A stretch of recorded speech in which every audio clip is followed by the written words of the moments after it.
আমার ছাদ বাগানের ঝুমকা জবা গাছটা অনেক ঝোপালো হয়ে গেছে। সামনে যেহেতু বর্ষা সিজন আসতেছে, তো গাছটাকে কাটিং করে সুন্দর একটা শেপ দিব, যাতে করে অনেক ফুল আসে।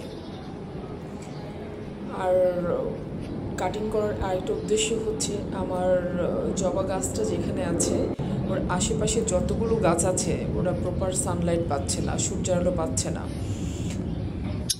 যার কারণে আমি জবা গাছটাকে একটু কাটিং করে দিচ্ছি।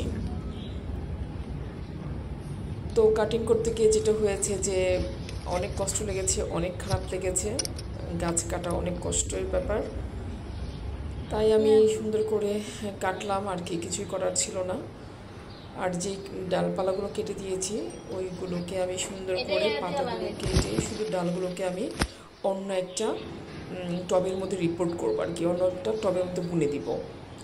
তো এই বুনে দেওয়ার পর যেটা হবে রেজাল্ট, সেটাও আমি তোমাদেরকে সাথে শেয়ার করব। আর যার যার ঝুমকো জবা গাছ লাগবে, চারা লাগবে, আমার সাথে কন্ট্যাক্ট করতে পারো মেসেঞ্জারে। এগুলো থেকে সবগুলো আমি চারা করব, চারা করার পর আমি তোমাদেরকে দেখাবো। ঠিক আছে, আমার সাথে থাকার জন্য ধন্যবাদ। আর দোয়া করবে আমার জন্য, সুন্দর সুন্দর গাছের ছবি, ফুলের ছবি পাওয়ার জন্য আমাকে সাপোর্ট করবে। Thank you for watching. আল্লাহ হাফেজ।